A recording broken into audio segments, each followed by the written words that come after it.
Aya, karibia. Sasa, kuna jambo nataka nikueleze. Wewe kuwa na mtoto. Wewe kuwa ya kwamba umezaa mtoto. Umebarikiwa na mtoto. Umebarikiwa na watoto. Umri wako ni mdogo lakini umebarikiwa na watoto. Hiyo haimaanishi ya kwamba wewe sasa ushazeeka, dhamani yako imeshuka, wewe sasa umekuwa ni mtu ambaye hufai kuangalia mwanaume hata kwa dating site, eti uangalie uone kama anakupendeza ama hakupendezi, eti wewe inafaa tu uende pale na sana sana uandike unataka mwanaume wa kuanzia miaka 75 akifika 80. Eti kwa sababu wewe ni mtoto wa miaka 22 lakini ulibarikiwa na mtoto. Na mimi saa hizi sasa nimeanza kuangalia nikasema, unajua siku hizi kuna kitu kinaitwa influencers. Okay? Influencers ni watu ambao wanatengeneza content, wanatengeneza videos, wanaposti ili waelekeze mawazo ya watu kwa kitu fulani. Na mimi sasa nimeanza kufikiria nikasema, je, kuna uwezekano labda kuna watu ambao wanafanya kazi na wazungu wazee ili watengeneze video kwenye mitandao, wabadilishe mawazo ya wanawake wadogo wa Kiafrika kwa mfano, ili wakifika kwenye mitandao ya dating sites waende watafute wazungu wazee, kwa sababu hawa wazungu wazee wanataka caregivers, wanataka watu wa kuwatunza uzeeni wao ili wasiende kwa unajua huwa wanapelekwa kwa vile vyumba vya wazee.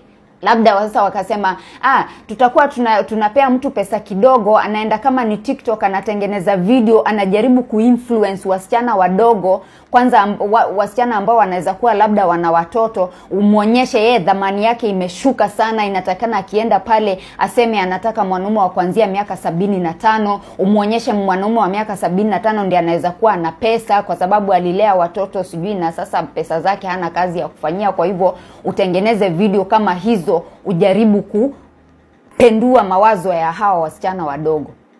Sijui, labda ni theory tu kwa akili zangu, sijui. Lakini ukiangalia video zingine ambazo zinawekwa hapa TikTok, fikira zinatembea kwa sababu unafikiria huyu mtu akitengeneza hii video nia yake haswa ilikuwa nini?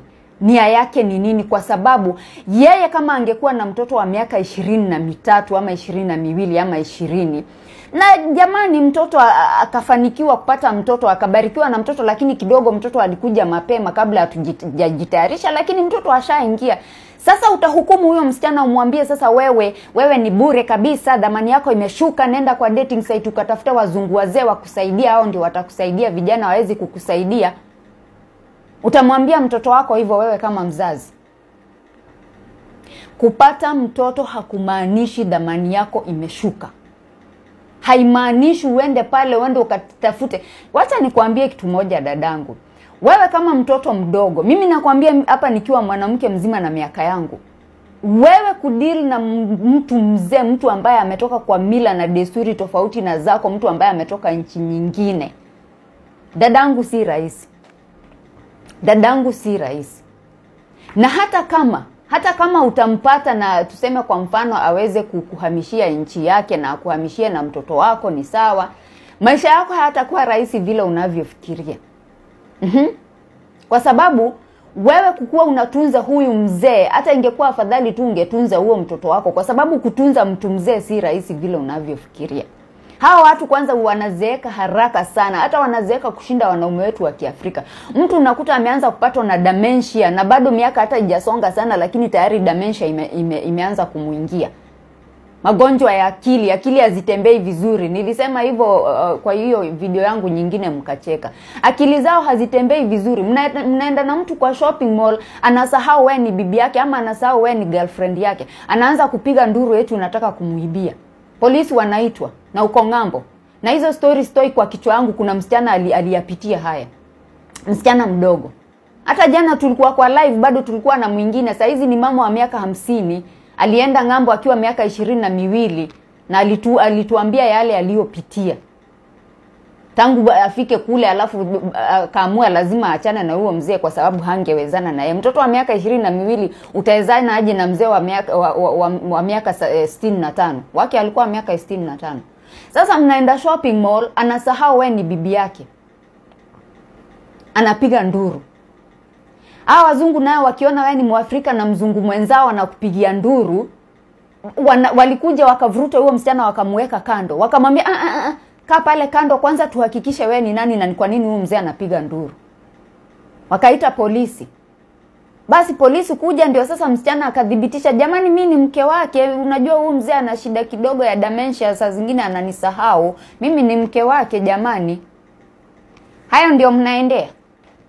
Hao ndio mnahubiriwa hapa TikTok muende. Sisemi wote watapitia hayo, lakini ukweli wa mambo ni kwamba wazungu wanazeeka haraka sana.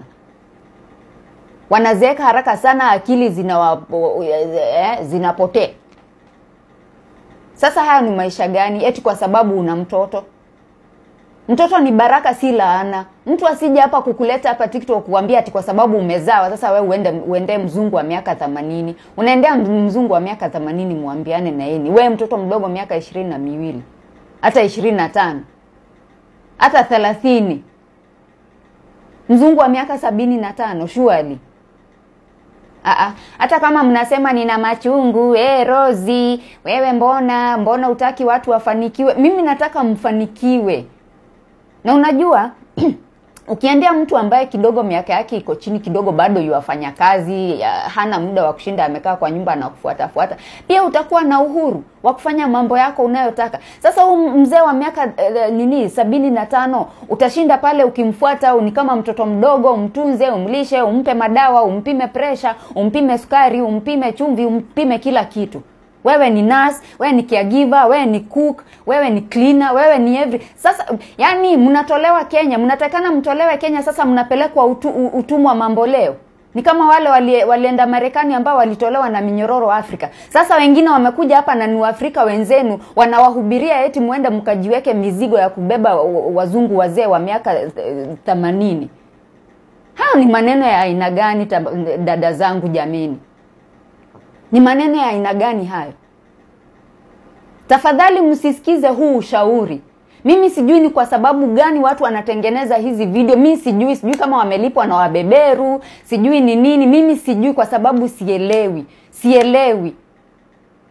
Hakuna vile mwanamke mzima kama mimi naweza kuja niketi hapa niambie mtoto wa miaka 22 eti kwa sababu amezaa mtoto mmoja wa watoto wawili eti wewe sasa uende mtu wa miaka 80.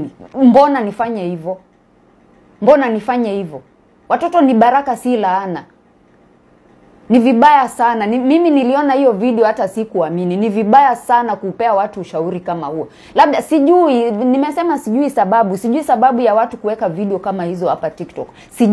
Sijui labda kuna mtu analenga ama wamelipwa ama ni mchezo, sijui. Sasa sijui kama ni mchezo ama ni ukweli, sijui. Lakini kuna mtu anaweza kuja kwa hiyo video, mtu ambaye hajazoea, hana uzoefu wa online dating, afikirie kwa sababu huyu mwanamke ako ngambo na amesema anaishi na wao na vijana hawataki wasichana wa Kiafrika, hawawezi wa afford, hawana pesa, hawana nini. Sasa basi labda yajua nayo yasema, kama anasema niende mwanaume wa miaka 75, basi huyu ni mwanamke na miaka yake ni mtu mzima, anajua anavyozungumza. Sasa hivyo sasa ushapotea. Ukifuata huu ushauri ushapotea wewe. Yaani miaka 80 surely, seriously. Hata kama ungesema jamani 50 hapo 55 kidogo inaeleweka, lakini mtoto wa miaka 22 unamwambia aende mwanaume wa miaka 80. Anyway, mimi nawaombea mfanikiwe, mpate wanaume ambao watawapenda, watawapa uhuru, mfanye mambo ambao labda ndoto zenu mlikuwa mnataka kutimiza zitimike.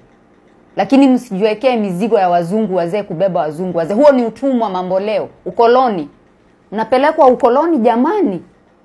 Kwa dating site mwende mkatafute ukoloni, yani mwende mwekwa kwa nyumba, hamna uhuru, hamna nini, huwezi soma, wendi kazi, wewe kungangana tu na mzungu mzee, ukimwosha, ukimlisha, ukimfanya nini? Eti kwa sababu una mtoto. Sasa ni mtoto utalisha ama ni huyu mzungu ndio utalisha ukimfuata kila pahali?